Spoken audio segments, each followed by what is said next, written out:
इनकी जर्नी इतनी इंटरेस्टिंग है, इतनी ज्यादा इंस्पिरेशनल है। और आई थिंक कहीं ना कहीं बचपन से ही आई यूज्ड टू सिंपैथाइज। लेकिन क्या कभी ऐसा हुआ कि जब तैयारी स्टार्ट करी तो एक रियलिटी चेक मिल गया हो? बट देन इतना ज्यादा आइडिया नहीं था because I had no super senior to guide me. आपने जैसे सेल्फ स्टडी करनी स्टार्ट करी तो उसमें कभी प्रिंटेड मटेरियल्स खरीद लिए या नोट्स कहीं से ले लिए, उससे तैयारी करी, या फिर आप यूट्यूब के माध्यम से तैयारी करती थी? How did you prepare? Preparation जो थी वो मैंने बुक्स खरीदी, स्टैंडर्ड बुक्स। वो मैं टू बी ऑनेस्ट मैं तो बहुत ज़्यादा जब आप बोल रहे हैं मेंस देकर आई और मेरा पेपर इतना छूट गया था तो मुझे लगा कि अब तो सिर्फ नेक्स्ट अटेम्प्ट के लिए प्रिपेयर। नमस्कार दोस्तों, पाथफाइंडर पे आप सभी का स्वागत है। मैं हूं डॉक्टर महिपाल सिंह राठौड़ और आज हमारे साथ एक बहुत ही स्पेशल गेस्ट हैं। यूपीएससी 2022 के सिविल सर्विसेज परीक्षा में रैंक 444 हासिल करने वाली Meenakshi Arya ji. Meenakshi ji, welcome to our channel. Thank you so much sir. तो मीनाक्षी जी जो है, इनका मैं ब्रीफ इंट्रोडक्शन दे देता हूँ। ये उत्तराखंड के एक बहुत ही छोटे से शहर से हैं, हल्द्वानी नाम की जगह से, और इन्होंने थर्ड अटेम्प्ट में अपना ये एग्जाम क्रैक किया है। लेकिन इनकी जर्नी इतनी इंटरेस्टिंग है, इतनी ज्यादा इंस्पिरेशनल है, मोटिवेशनल है कि मैं चाहता हूँ कि ये जर्नी मीनाक्षी जी आप हमारे स्टूडेंट्स के साथ, हमारे सब्सक्राइबर्स के साथ भी शेयर करें, क्योंकि जो लोग अभी यूपीएससी के लिए तैयारी कर रहे हैं उनमें से कई हताश हैं, कई निराश हैं, क्योंकि 2023 का प्रीलिम्स थोड़ा सा हटके था, अलग था, कठिन था, और कई ऐसे स्टूडेंट्स जिन्होंने पहले मेंस दिया या प्रीलिम्स क्वालिफाई कर चुके थे वो भी सिलेक्ट नहीं हुए हैं। लेकिन आपसे जब मेरी बात हुई तो अभी थोड़ी देर पहले जब हम चर्चा कर रहे थे तो मुझे लगा कि आपकी स्टोरी बाहर जाना बहुत जरूरी है। तो फर्स्ट ऑफ ऑल मीनाक्षी जी, थोड़ा सा आप हमारे व्यूअर्स को बता दीजिए कि आपने तैयारी कैसे शुरू करी, what motivated you to get into IAS preparation? So before coming to the IAS preparation, I was working in Chennai. उस टाइम पे जब मैं जॉब कर रही थी प्राइवेट सेक्टर में, तो उस टाइम पे लगा कि आई वांट सम एम और objective in my life which I should try to achieve. तो फिर वो एक मार्क सेट किया कि ठीक है, I am going for government sector और फिर यूपीएससी का मे बी विल सी। फिर आने के बाद आई स्टडीड जीएस, क्योंकि वो सारे गवर्नमेंट एग्जाम्स में काम आता है। तो फिर जीएस के बाद जब पढ़ा तो वो काफ़ी इंटरेस्टिंग लगा।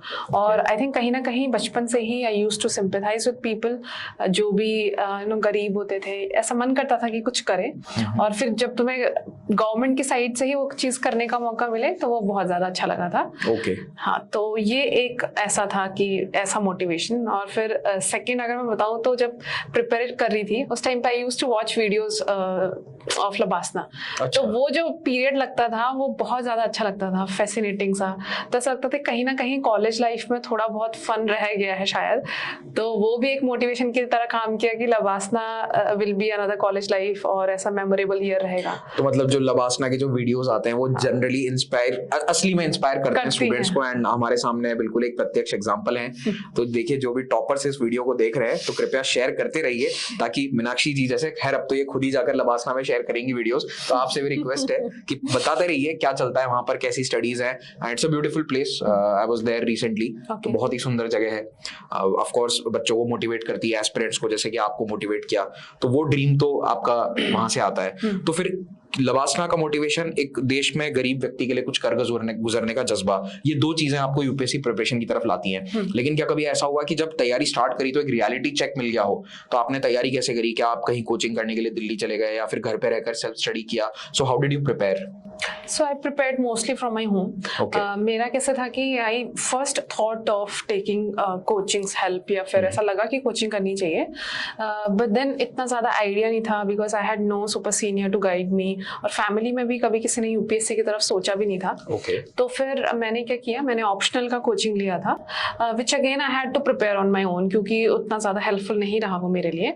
फिर उसके बाद मैंने जीएस का भी साइमल्टेनियसली प्रिपेयर किया उसके साथ ही साथ। जीएस आपने खुद से प्रिपेयर किया पूरा? जीएस तो टोटली आई हैव प्रिपेयर्ड। हर साल भारत के लाखों युवा आईएएस बनने का सपना लेकर यूपीएससी सिविल सर्विसेज की परीक्षा को देते हैं, लेकिन अक्सर पैसों की कमी के कारण या सही मार्गदर्शन ना मिल पाने के कारण ज्यादातर छात्रों का ये सपना अधूरा रह जाता है। पाथफाइंडर का उड़ान बैच शुरू हो रहा है 17 जुलाई से, बोध हिंदी मीडियम बैच शुरू हो रहा है 15 जुलाई से, और ज्योग्राफी ऑप्शनल 1 अगस्त से।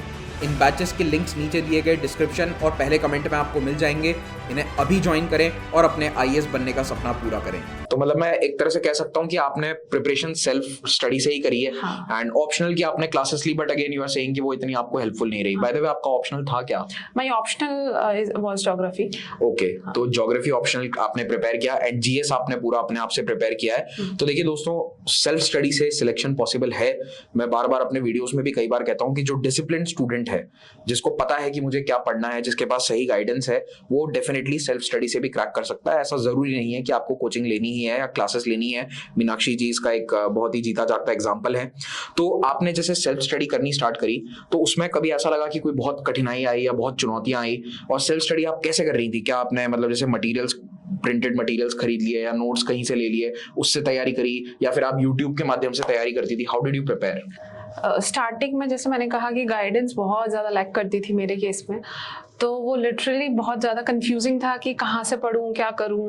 और उस टाइम पे सिलेबस का भी इतना आइडिया नहीं था कि सिलेबस से पढ़ना रहता है। फिर धीरे धीरे जब यूट्यूब में भी बाद में बहुत सारे टॉपर्स की स्ट्रैटेजीज अवेलेबल हो गई, और तब तक शायद मैं अपना फर्स्ट अटेम्प्ट भी दे चुकी थी। तो उस टाइम पे लगा कि ये तो बहुत लेट से मालूम पड़ा। तो मेरी मोस्टली प्रिपरेशन जो थी वो मैंने बुक्स खरीदी, स्टैंडर्ड बुक्स, वो मैं दिल्ली से लेके गई थी। उसके अलावा जो टॉपिक्स थे वो मैंने अधिकतर यूट्यूब या फिर गूगल सर्च से ही स्टार्ट किया है। तो मेरे प्रिपरेशन के टाइम पे गूगल सर्च बहुत ज़्यादा यूजफुल रहा है। तो मैंने ऑनलाइन रिसोर्सेज का बहुत यूज़ किया है। और उसके अलावा भी करंट अफेयर्स जैसे होते थे, मैं न्यूज़पेपर और मंथली मैगजीन्स भी पीडीएफ में ही पढ़ती थी। तो उनके फिर अलग से अगर उनको कॉपी पेस्ट करके कहीं और पे कर लिया ऑनलाइन ही, और फिर उनको फ्रीक्वेंटली रिवाइज करो, तो उसी से हो जाता था। तो आपके वहां पर न्यूज़पेपर हिंदू या इंडियन एक्सप्रेस आता नहीं होगा, बिकॉज हल्द्वानी में या जनरली टियर 3 सिटीज में नहीं आता है। तो आप पीडीएफ से पढ़ लेती थी पूरा न्यूज़पेपर? एक्चुअली हमारे वहाँ पे आता था द हिंदू और इंडियन एक्सप्रेस, लेकिन वो एक दिन लेट का आता था। ओके। तो फिर उसमें वो थोड़ा सा ऐसा लगता है कि पीछे चल रहा है। हाँ। तो इसलिए फिर मैं जो उनके ऑनलाइन एडिशंस होते हैं वो भी ले लेती थी। तो वो लेकर उनसे फिर उन्हीं से करती थी, और वो ज्यादा इजी लगता है मुझे, क्योंकि उसमें हाईलाइट कर सकते हैं और वो ज्यादा लंबे टाइम तक स्टोर रह सकते हैं, सेव कर सकते हैं उसे। Okay. rather than taking out a cutting of newspaper और फिर उसको सेव करना। ओके, तो फर्स्ट अटेम्प्ट आपने सेल्फ प्रिपरेशन से दिया। लगभग कितने समय या कितने महीनों तक तैयारी करी होगी आपने? सर उस टाइम पे आज से कि मैंने स्टार्ट किया था जून 2019 से। उसी टाइम से मैंने फिर बुक्स भी खरीदी और फिर जीएस का स्टार्ट किया, साथ ही साथ ऑप्शनल मैंने स्टार्ट किया था जून 2019 की जो क्लासेस में कह रही हूँ। तो एक साल लगभग आपने पूरा तैयारी करी? 2020 वो ऐसा था कि हाँ, एक साल हो गया था। प्रीलिम्स थोड़ा डिले हो गया था 2020 में कोविड के कारण, बट मतलब आपने तो प्रिपेयर अपना एक साल का टारगेट लेकर किया था। सो 1 year of full preparation after leaving your job, आपने जॉब छोड़कर प्रिपेयर किया, राइट? ओके, तो प्रिपरेशन के दौरान ऐसे कोविड आया तो ऐसा लगा कभी कि अरे कोविड आ गया है, एग्जाम गलती कर दी जॉब छोड़कर, या आई शुड हैव वर्कड, ऐसे कभी डीमोटिवेटेड फील किया हो आपने उस दौरान जो 2020 वाला फर्स्ट लॉकडाउन था? नो, ये डीमोटिवेशन नहीं थी मेरे लिए, ये बहुत ही अच्छी बात थी मेरे लिए कि एग्जाम डिले हो गया है, सिलेबस पूरा कर लेंगे। अब तो ऐसा लगा कि अब तो और अच्छे से पढ़ सकते हैं। तो लेकिन उस टाइम पे ना श्योरिटी नहीं थी कुछ भी कि एग्जाम डिले तो हो रहा है, लेकिन कोई पर्टिकुलर टाइम नहीं आया था। तो फिर वो कुछ लोग इसको ऐसा ले सकते हैं कि वो लेजी हो गए होंगे कि डेट नहीं दे रहे हैं कोई, लेकिन मेरे लिए ऐसा था कि ये तो बहुत अच्छा हो गया, और डर भी था कि कभी भी एग्जाम हो सकता है अचानक से, तो मैं पढ़ती भी रहती थी। तो फिर और वो पीरियड भी थोड़ा सा ऐसा था कि हर जगह कोविड फैल रहा था, लोग बीमार हो रहे थे। हाँ, और उस टाइम पे माहौल बहुत ज्यादा ऐसा था कि सब डरे हुए हैं, और डीमोटिवेशन, कहीं ना कहीं स्ट्रेसफुल एनवायरनमेंट था हर जगह। बिल्कुल। लेकिन मैंने उसको हमेशा एक मोटिवेशन की तरह लिया कि टाइम मिल गया ज्यादा, अभी तो मेंस का और कवर कर सकते हैं क्योंकि अक्टूबर में शिफ्ट हो गया था। तो फिर वो कहीं ना कहीं हेल्प किया मेरे लिए। ओके, तो देखिए मतलब कई स्टूडेंट्स ने उस समय मुझे मैसेज किया था कि सर हम पढ़ ही नहीं पा रहे हैं। ये मुझे सबसे कॉमन मैसेज आता था उस समय 2020 में कि हमारी पढ़ाई नहीं हो पा रही है क्योंकि हमें पता ही नहीं है कि एग्जाम होगा या नहीं होगा। तो आपको चिंता उसकी नहीं करनी है, आपको अपनी पढ़ाई जारी रखनी है, और जैसा मीनाक्षी जी ने किया और वो आज आपके सामने बैठी हैं। तो लेकिन अब एक बात बताइए, 2020 में आप एग्जाम में कहाँ तक पहुंची थी? क्या आपका प्रीलिम्स क्वालिफाई हुआ उस साल फर्स्ट अटेम्प्ट में? Yeah, I was able to clear prelims as well as mains. Wow. But फिर फाइनल लिस्ट में I missed the final cut off. कितने नंबर से रह गए आप फाइनल? 16 नंबर। हाँ, तो that is very close. हाँ, तो वो जब मिस हुआ तो उसके बाद फिर अच्छा भी लगा काफी। लोग कहते हैं कि बुरा लगा होगा कि इतने से रह गया, but I was very happy. मैं बहुत ही ज्यादा कंटेंट थी, बहुत सेटिस्फाइड थी कि पहले अटेम्प्ट में यहाँ तक हो गया, तो उससे अच्छा कॉन्फिडेंस बूस्टर मेरे लिए कुछ हो ही नहीं सकता था। तो आप बिल्कुल डिप्रेस नहीं थे कि मेरा सिलेक्शन नहीं हुआ, आप बड़े खुश थे, जोश और खरोश में सेकंड अटेम्प्ट की तैयारी स्टार्ट कर दी? टू बी ऑनेस्ट मैं तो बहुत ज्यादा, जब आप बोल रहे कि डिप्रेस नहीं थे, मुझे पूरा एक्सपेक्टेड था कि मेरा नहीं होगा, क्योंकि और शायद वही मेरी एक बहुत बड़ी कमजोरी रही कि मैंने अपने आप को पुल बैक कर लिया, क्योंकि मुझे ऐसा लगा कि मेरी प्रिपरेशन अभी अच्छे से नहीं हुई थी इस साल, और मेरा पेपर भी छूट गया था मेंस का। तो ऐसा लगा कि ये दो चीजें हैं विच आई कैन नेक्स्ट अटेम्प्ट में इम्प्रूव कर सकती हूँ। तो मैं नेक्स्ट अटेम्प्ट के लिए ही, उसी अटेम्प्ट में मैं नेक्स्ट अटेम्प्ट के लिए प्रिपेयर करने लग गई कि I will do better in the next attempt and get selection with a better rank. कैसे तो आप तो मेंटली पूरा सेकंड अटेम्प्ट पे अपना फोकस कर लिया था, और वो मेरी बिगेस्ट मिस्टेक थी, क्योंकि अगर शायद वो उसी अटेम्प्ट में 100% दे दिया होता तो मे बी वो 16 मार्क्स का कवर हो जाता और कोई ना कोई शायद सर्विस मिल जाती उसी टाइम। तो ये आप इंटरव्यू प्रोसेस की बात कर रही है कि उस समय जो इंटरव्यू के पहले वाला फेज होता है, उस समय आप नेक्स्ट सेकंड अटेम्प्ट की पूरी तैयारी में अपने आप को झोंक चुकी सर, मैं मेंस देकर आई और मेरा पेपर इतना छूट गया था, तो मुझे लगा कि अब तो सीधे नेक्स्ट अटेम्प्ट के लिए प्रिपेयर करो। और I am being honest with you, जब मेंस का रिजल्ट आया मैंने देखा भी नहीं, क्योंकि मुझे पता था इसमें तो होना ही नहीं है। तो फिर कितने दिन बाद पता चला कि हो गया है? उसी इवनिंग पता चल गया था, वो एक फ्रेंड ने बोला। इवन अपने फ्रेंड को भी मैंने डांटा कि ये कैसा मजाक है, मुझे इस टाइप के मजाक नहीं पसंद। मतलब अगर नहीं हुआ है तो किसी को ये नहीं बोलना चाहिए ना हो गया, तो मुझे यही डर था कि ऐसा मजाक क्यों कर रहे हैं मेरे साथ। तो फिर उस वजह से इंटरव्यू में भी कहीं ना कहीं शायद मैं रह गई कि नेक्स्ट अटेम्प्ट के लिए प्रिपेयर करते हैं शायद। भगवान करे ऐसे मजाक करने वाले दोस्त सभी को मिले, हर एस्पिरेंट को मिले, यही दुआ रहेगी सभी के लिए। तो सेकंड अटेम्प्ट आपने दिया, इस बार तो फुल कॉन्फिडेंस के साथ तैयारी अच्छी है। क्या रिजल्ट रहा, कहाँ तक पहुंचे? जो उसके जस्ट नेक्स्ट वाला प्रीलिम्स हुआ उसमें सिर्फ 10-15 दिन बचे थे, और फिर उस टाइम पे 24 सितंबर को रिजल्ट आया था और शायद 10 अक्टूबर को हमारा फिर से प्रीलिम्स होना था।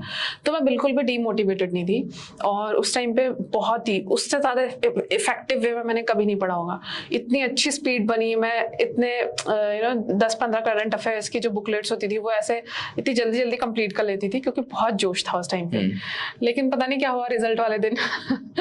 I don't know, I didn't even panic, लेकिन ऐसा था कि शायद वो पहली बार ऐसा हुआ कि मैंने एग्जाम के दिन ही ट्रैवल किया, और ट्रैवलिंग के इश्यूज रहते हैं मुझे, बट आई वोंट से कि ये मेरा प्रीलिम्स क्लियर करने का एक एक्सक्यूज है। वो शायद एग्जाम वैसा आया या फिर कुछ। प्रीलिम्स क्लियर नहीं हुआ आपका सेकंड उस टाइम पे मेरा प्रीलिम्स ही क्लियर नहीं हुआ। तो फर्स्ट अटेम्प्ट में आप इंटरव्यू तक पहुंच गई, और 16 नंबर से रह गई फाइनल सिलेक्शन से, बहुत ही कम स्कोर है, ये गैप है। एंड सेकंड अटेम्प्ट में आपका प्रीलिम्स नहीं होता है, तो ये तो बड़ा एक वैसा विचलित कर देने वाला समय होगा। या फिर आप इस बार ओके थे कि नहीं, फिर से अच्छी प्रिपरेशन है तो कर लेंगे? नहीं, इस बार मैं थी डीमोटिवेटेड, क्योंकि जब मेरा फाइनल लिस्ट में नाम नहीं था तो मैं बिल्कुल भी दुखी नहीं हुई थी। Even I was very hopeful कि अभी तो 15 दिन में ही पेपर है, वेट भी नहीं करना है, टाइम ही नहीं है बिल्कुल दुख मनाने का भी। तो फिर जब मैंने अटेम्प्ट दिया दूसरा और नहीं होता है, मैं आने के बाद ही आई फेल्ट सिक, और आई थिंक मैं रात को 10-11 बजे तक सो गई आते ही। और उसके बाद मैं रात के 11 बजे I was sleeping with my mother, और तुम उनसे पूछ सकते हो कि मैं कितना रोने में थी। मुझे उठ के भी यही सपने आ रहे थे कि अरे पेपर क्या गंदा हो गया, और ऐसे करके फिर काफी टाइम तक ये चला। लेकिन उसके बाद आई डिसाइडेड कि I am gonna give another attempt, और इस टाइम पे होगा तो होगा, नहीं होगा तो नहीं होगा, but I will give my best shot. तो फिर मैंने वही किया, और फिर उसके बाद मैंने फिर पढ़ना चालू कर दिया। तो ये 2023 वाले जो प्रीलिम्स में क्लियर नहीं करे उन एस्पिरेंट्स के लिए एक बहुत इंपॉर्टेंट मैसेज है कि भाई साहब और देवी जी, अगर रोना आ रहा है तो रो लीजिए, 2-4 दिन रोना आता भी है, get it out of your system, और फिर से जुट जाओ तैयारी में। अगर अटेम्प्ट देना है तो अच्छे से अटेम्प्ट दो। अब दुख मनाने का कोई मकसद नहीं है, अब कोई फायदा नहीं है, आपको अगली साल की तैयारी में पूरी तरह से अपना जुट जाना है। तो आपने फिर थर्ड अटेम्प्ट के लिए कमर कैसे कसी? सर, एक चीज मैं आपको बहुत इंपॉर्टेंट यहाँ पे बताना चाहती हूँ। जब मेरा सेकंड अटेम्प्ट में नहीं हुआ, प्रीलिम्स नहीं हुआ, तो उस टाइम पे मैंने बोला कि I was crying in front of my mother also, और मेरी मम्मी ने मेरी दीदी और मेरे भाई बहनों पापा सबसे बात करी कि ये तो ऐसे रो रही है, कैसे काम चलेगा। तो उन सब ने मुझे बहुत समझाया कि ऐसे कैसे चलेगा काम, हो सकता है क्या पता तेरा क्लियर हो जाए, बोल रहे थे, क्योंकि वो कहीं ना कहीं मुझे पॉजिटिव फील कराना चाह रहे थे। और उस समय रिजल्ट अनाउंस भी नहीं हुए थे, ऑब्वियसली एक दिन ही हुआ था। तो मुझे कहीं ना कहीं बोल रहे थे क्या पता हो जाए, क्यों रो रही है, और अगर नहीं भी होता है तो अभी तो अटेम्प्ट्स बचे हैं, क्यों सोचना है इतना। They started giving me other toppers के एग्जाम्पल कि उन्होंने भी तो ऐसा किया, ये किया। और फिर वो उस टाइम पे बहुत बड़ा सपोर्ट मिला मुझे। शायद वो लोवेस्ट था मेरी प्रिपरेशन का, जहाँ पे मुझे सबसे बड़ा सपोर्ट मिला है। हर फैमिली का बहुत बड़ा सपोर्ट मिला है, इवन फ्रेंड्स का भी बहुत ज़्यादा मिला है, क्योंकि उन्होंने भी कभी ऐसा नहीं कहा कि नहीं हो पाएगा। दे ऑल सेड कि जब पहले उसमें इंटरव्यू तक हुआ है तो आराम से हो जाएगा, सबके अंदर यही था। तो उन्होंने मुझे बोला कि प्रिपेयर कर, क्योंकि मेरा ऐसा था कि मैं 1 साल का एक्सपीरियंस लेके आ गई जॉब का, I go back to private sector और फिर वहीं पर ही स्टार्ट कर दूंगी ये सब। तो फिर थर्ड अटेम्प्ट के लिए उन सबके सपोर्ट की वजह से शायद मुझे इतना मोटिवेशन मिला। और एक और चीज़ ये हुई कोविड के टाइम पे कि अक्टूबर में एग्जाम था प्रीलिम्स का, और फिर जो 2023 का एग्जाम था वो फिर जून में था। तो ये टाइम ड्यूरेशन बहुत ही कम था। तो फिर मैंने जल्दी मुझे लगा कि क्योंकि फर्स्ट अटेम्प्ट में कुछ कमियां रह गई थी और फिर ये सेकंड ही चलना था वैसे मेरा, तो मुझे लगा कि ये तो बहुत अच्छा हो गया कि मुझे टाइम मिल गया। और फिर मैंने जितना भी बचा कुचा था ऑप्शनल का या फिर एथिक्स का, उस पर काम करना स्टार्ट किया। और फिर टाइम इतना था नहीं कि दुख मनाना है, तो फिर अपने आप को गियर अप किया थर्ड अटेम्प्ट के लिए, और फिर थर्ड अटेम्प्ट पे। तो आपने जो एक कहावत है कि जब तक तोड़ेंगे नहीं चलिए इसको काट देंगे एडिट, वो मांझी फिल्म में आता है ना, जब तक तोड़ेंगे नहीं तब तक छोड़ेंगे नहीं, अगर आपने देखी हो तो। नहीं, क्या नाम था उनका, मांझी जी का, जिन्होंने पहाड़ काट दिया था, जिन्होंने पहाड़ काटा था, मांझी, हाँ, वो पता है पूरा। तो जो मांझी जी जो है उन्होंने पूरा पहाड़ काट दिया था। तो ये वही वाली फिलोसफी कहीं ना कहीं आपकी हो गई कि जब तक आप क्रैक नहीं करेंगे तब तक नहीं मानेंगे। अच्छा, थर्ड अटेम्प्ट का जो प्रीलिम्स है उसमें आपका क्या स्कोर रहा था? मतलब प्रीलिम्स अच्छे स्कोर से क्लियर कर रही हैं? प्रीलिम्स बहुत अच्छा स्कोर नहीं था, I was just above 4 marks than the cut off.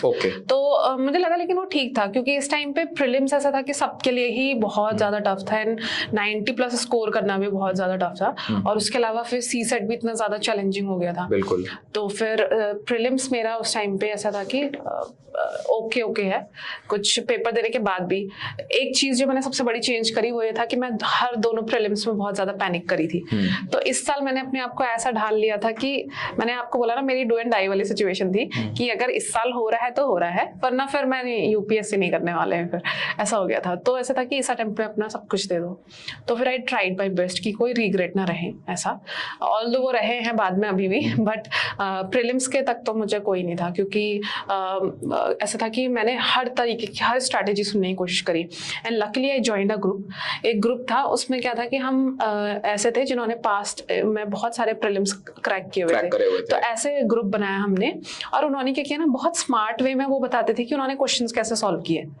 तो उससे बहुत ही अलग अलग तरीके की स्ट्रैटेजीज दिखी। और कुछ यूट्यूब में भी वीडियोस पढ़ी है। वो क्या करते हैं कि सिर्फ कभी कभी स्टेटमेंट्स होते हैं जिनका कोई आइडिया नहीं होता है, तो उनका ही वो ऑप्शन देखकर ही आप उनको कर सकते हो। कुछ क्वेश्चंस में अप्लाई होता है, नॉट इन एवरी क्वेश्चन। जैसे कुछ लर्निंग थी पास्ट ईयर पेपर से, तो एक किसी ने ग्रुप में बताया कि I have noticed a pattern कि जब भी यूपीएससी 2 इंटरनेशनल बॉडीज की बात एक ही स्टेटमेंट में करे, या फिर एक ही स्टेटमेंट में बोल दे कि let's say this particular report is released by WMO and UNEP together, तो ऐसे स्टेटमेंट्स अधिकतर गलत होते हैं।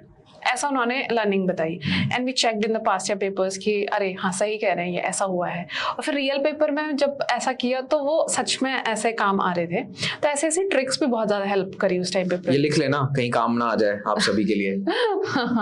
तो ऐसे ही, ये जस्ट एक एग्जांपल था, लेकिन I would advise all the students कि इन पे ऐसे बहुत ब्लाइंडली नहीं जाना है। ब्लाइंडली नहीं जा सकते, क्योंकि ये हमारे टेस्टेड है। और मतलब ऐसा है कि जब हमें कुछ नहीं आ रहा है, लेट्स से हो सकता है कि आपके पास 3 स्टेटमेंट्स हैं, उसमें से 2 स्टेटमेंट के लिए आप श्योर है कि ये सही है गलत है, लेकिन तीसरा वाला आपको आंसर दे सकता है अगर आप करें। और अगर तीसरे में आपको कोई आइडिया नहीं है, लेकिन अगर ऐसा दे रखा है कि 2 बॉडीज हैं, तो वहां पे मैं अप्लाई कर लेती थी। ओके। तो वो ऐसे में हेल्प कर जाता है, लेकिन ऐसा नहीं कि बिल्कुल एकदम ब्लाइंडली ऐसे ही क्वेश्चन सॉल्व कर रहे हैं। तो ऐसे ही बहुत सारे ट्रिक्स हमने निकाले थे। यहाँ पर एक वो स्टेटमेंट देना जरूरी है जो कहते हैं ना कि म्यूचुअल फंड निवेश बाजार के जोखिमों के तहत आता है, तो ऑन रिस्क अपना रिसर्च खुद करके फिर इस तरह के निर्णय लें। बट हाँ, ये स्ट्रेटेजी आपके लिए काम करी क्योंकि आपने अपना रिसर्च किया और आपने एक अच्छा एस्पिरेंट्स का अपना ग्रुप बना लिया जो एक दूसरे को हेल्प करते थे। तो ये भी आप लोग करिए कि एक ऐसी कम्युनिटी बनाइए, 5, 10, 15 लोग ऐसे हों जो मतलब सेम लेवल पर हो तैयारी के। ऐसा ना कि कोई बिल्कुल स्टार्टिंग का स्टूडेंट एस्पिरेंट है और आप 3 अटेम्प्ट दे चुके हैं, आपकी नॉलेज लेवल अलग है, उनकी अलग है। तो थोड़ा अपने समय के समकालीन लोगों के साथ आप जुड़िए और आंसर्स में आपको बहुत कुछ हेल्प मिलेगी। सर एक और चीज है कि मुझे लगता है प्रीलिम्स में जो भी हम लॉजिक लगा के आंसर सॉल्व कर रहे हो ना, कि वो लॉजिक भी ना should be based on some logic. ऐसा नहीं कि कुछ भी लगा दिया, कुछ भी तुक्का नहीं हो सकता, नहीं आ रहा है, जबरदस्ती करने की जरूरत नहीं है। वो कहीं ना कहीं जो लॉजिक आप लगा रहे हो, लेट्स से आपको कोई वर्ड मिला है, आप उसको संधि विच्छेद करके कोई आंसर निकाल रहे हो, तब इट मेक्स अ लॉजिक। ऐसा नहीं कि उस वर्ड से आपको लग रहा है कि अरे इससे तो मुझे ये याद आ रहा है, वो याद आ रहा है, या फिर ऐसा कुछ। तो कोई ना कोई एक लॉजिक होना जरूरी है। और ऐसा तो बिल्कुल ही मत करना कि जिसका नहीं आता उसका डी मार्क करके आ जाते हैं क्योंकि सबका डी आ रहा है। ये तो बिल्कुल नहीं करनी है ये चीज। तो वो जमाना अब जा चुका है, दैट फेज हैज गॉन। कभी एक बार हो गया था ऐसा कि डी ज्यादा आए थे ऑप्शन। तो अच्छा, एक मुझे फाइनली बात बताइए कि अब आपका 3rd अटेम्प्ट में सिलेक्शन हो गया है, तो अब तो ऑल इज वेल, आप जा रहे हैं अब लवासना, वहां से आप बनेंगे ऑफिसर, और आप भी फोटोज डालेंगे। आई एम श्योर आपके फोटोज और वीडियोस देख के कोई और इंस्पायर हो जाए। लेकिन मुझे एक बात आपसे जाननी है कि अक्सर ये स्टूडेंट्स के मन में डाउट रहता है कि क्या हम घर पे रह के तैयारी कर सकते हैं। तो आप through out this process most of the समय घर पे थे, और ज्यादातर समय लॉकडाउन या कोविड का इश्यूज भी चल रहे थे। तो क्या घर पे रहकर तैयारी हो सकती है? आपने इसके लिए अपने आप को कैसे तैयार किया? क्या घर पे माहौल था पढ़ाई का, या बनाना पड़ा, या बिल्कुल ऐसा कि दरवाजा बंद करके बैठे हैं, किसी से मिले नहीं? कैसे करी आपने तैयारी? थोड़ा इसके बारे में बताइए। कभी ऐसा नहीं लगा कि दिल्ली आके तैयारी कर लूं, मेंस दिल्ली से दे लूं, या किसी और बड़े शहर में जाकर हम तैयारी करें? ये स्टोरी भी मेरी ऐसी रही है कि सब कुछ मिक्स रहा है। मुझे भी यही लगा था कि घर बैठ के तैयारी नहीं हो सकती है, लेकिन मुझे लगता है ये हर एस्पिरेंट का अपना अपना है कि कुछ लोग होते हैं जो एनवायरनमेंट ढूंढते हैं, कुछ लोग होते हैं जो एनवायरनमेंट बनाते हैं।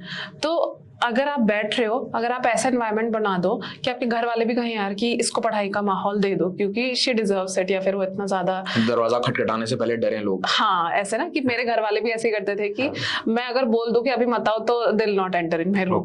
लेकिन इसके अलावा मैं आपको एक बात बता दूं कि मेरे घर में ऐसा कोई एनवायरनमेंट नहीं था पढ़ाई का। मैं बहुत ज्यादा भटकी हूँ। जब मेरा प्रीलिम्स नहीं हुआ, मैंने आपको बताया, तो उस टाइम पे मैंने क्या किया कि अच्छा, ड्यूरिंग माई फर्स्ट मेंस जब मैंने बोला कि मैं देख कर आ गई थी, तो मुझे लगा कि यार अब तो मुझे नेक्स्ट अटेम्प्ट की तैयारी करनी है। मैंने आपको बोला कि मेंस के बाद ही मैंने कर लिया था। तो उसके बाद ही मैंने घर में बोल दिया कि मेरी घर से पढ़ाई नहीं होगी, I am shifting to some other place. तो मैंने घर पे ही अपने उसी सिटी में, सेम सिटी में एक दूसरा रूम ले लिया था अपनी एक फ्रेंड के साथ। तो वो भी ऐसा था कि आई डिडंट हैव टू पे एनी रेंट, तो मुझे कोई वो भी नहीं था कि पेरेंट्स का पैसा भी जा रहा है। किसी जान पहचान वालों के घर पे ही वैसे जाकर ऐसा था कि हम दो, she was my junior in school, तो मैं उसके साथ ही रहने लगी। तो हम दोनों साथ रहते थे और दोनों पढ़ने वाले थे। तो एक ही मैंने ये ट्राई किया। लेकिन फिर जब प्रीलिम्स नहीं हुआ, क्योंकि उसके बाद ये था कि फिर मैं वहां भी ज्यादा नहीं रह पाई क्योंकि इंटरव्यू की कॉल आ गई थी उसी अटेम्प्ट पे। फिर I came to Delhi for 1 month. उस टाइम पे दिल्ली से ऐसे सिर्फ मॉक्स देने के लिए आती थी, और वो भी ऐसा रहा कि फिर कि कोविड आ गया है तो वापस भागो, तो बहुत आना जाना बहुत हुआ। फिर जब प्रीलिम्स नहीं हुआ, जैसा आपने कहा कि ऐसा लगा कि दिल्ली चली जाती हूँ, तो आई केम टू दिल्ली अगेन। फिर मैं दिल्ली आई और मैं यहाँ पे 1 महीना रुकी हूँ। I stayed in Patel Nagar, और वहाँ पे 1 महीना रुकी, और वहाँ पे लगा कि दिल्ली में बिल्कुल पढ़ाई नहीं हो सकती क्योंकि मैं यहाँ सिक ज्यादा होती थी। I used to fall ill, बीमार हो गए, खाना पीना सूट नहीं किया। तो मुझे लगा कि एटलीस्ट ये चीजों का तो टेंशन घर पे नहीं है क्योंकि mummy used to take care of all this things. Of course घर पे आपको दूसरी चीजों का देखना नहीं है, आपको अपना सिर्फ पढ़ाई करना है। बाकी सब काम हो रहे हैं जैसा, मतलब ऐसा नहीं है कि निर्भर बन जाओ बिल्कुल पेरेंट्स पर, बट हाँ मोस्टली 90% काम आपके हो जाते हैं। तो ऐसे कि हर जगह के अपने एडवांटेजेस डिसएडवांटेजेस हैं, क्योंकि घर पे रहोगे तो फिर आपको सिर्फ पढ़ना है और माहौल चाहिए, लेकिन बाहर रहोगे तो बहुत सारी चीजें सोचनी है कि फाइनेंशियली सोचना है, ये सोच रहे हैं कि आज रात खाने में क्या बनेगा, खाना अच्छा है कि नहीं, हेल्थ में हो तो अकेले देखना है, ये सब। लेकिन फिर उसके बाद मैं जब 1 महीना यहाँ रही, उसके बाद मैं वापस गई घर, और फिर आई डिसाइडेड कि I am preparing from home. तो मतलब आपका 90% टाइम तो घर पे ही आपने प्रिपरेशन किया है, बस वो मॉक इंटरव्यू के लिए तो लोग आते ही हैं, सभी दिल्ली आके प्रिपेयर करते हैं। तो फिर उसके बाद में मैंने क्या किया, मैंने घर पे रह के मैंने लाइब्रेरी ज्वाइन कर ली थी। फिर वो सब सेटल हो गया। अच्छा, तो मतलब कुल मिला के घर पे ही ऐसा माहौल ढूंढ लिया आपने कि जहाँ पढ़ सको, और आपने अपना माहौल बना भी लिया जहाँ बनाने की जरूरत थी। तो that is a very good strategy. Even कितने बार तो मैंने मॉक्स मेंस के आंसर्स मैंने घर में ही बैठ के लिखे हैं, मैंने लाइब्रेरी में नहीं लिखा, क्योंकि घर में डोर लॉक करके 3 घंटे आराम से घर पे किए। ओके अच्छा, इस पूरी प्रिपरेशन में, क्योंकि मैं YouTube पे पढ़ाता हूँ तो मैं इनसे पूछूंगा कि इस पूरी प्रिपरेशन में YouTube की कुछ मदद मिली आपको, या YouTube बिल्कुल नहीं देखा, सिर्फ प्रिंटेड नोट्स पे आप निर्भर रहे? YouTube का तो बहुत ज्यादा यूज किया है मैंने, क्योंकि कभी कभी ऐसा रहता है कि डिबेट्स डिस्कशंस देखने होते हैं। कितने बार ऐसा होता है कि हम ट्रैवल कर रहे होते हैं तो वो टाइम भी यूटिलाइज करना होता है। तो मैं क्या करती थी, अब उस टाइम पे ऐसा कि नोट्स तो नहीं बना सकते हो, तो मुझे बस एक अंडरस्टैंडिंग के लिए चीजें चाहिए होती थी, तो मैं ऐसे YouTube पे सर्च करती थी कोई पर्टिकुलर टॉपिक, और स्टोरी सुन लेती थी उनके पीछे की कि क्या क्या चल रहा है क्या नहीं चल रहा है, एक अंडरस्टैंडिंग दे देता था वो मुझे बेसिक, ताकि वो याद रहे क्वेश्चंस लिखते टाइम या फिर उस टॉपिक को आगे समझते हुए। और सर उसके अलावा जब मैं स्टार्टिंग में आई थी तो मैं सोचा कि करंट अफेयर्स यूट्यूब से ही करने का, तो उस टाइम पे मैंने बहुत सारे करंट अफेयर्स किए थे और आपकी वीडियोस भी मैंने देखी हुई थी उस टाइम पे, काफ़ी ज़्यादा करंट अफेयर्स की जो आती थी। तो वो सब मैं फॉलो करती थी। तो यूट्यूब तो बहुत हेल्पफुल रहा है, सनसद टीवी के डिबेट्स या फिर द प्रिंट के डिबेट्स जितनी भी रहती हैं तो उसमें।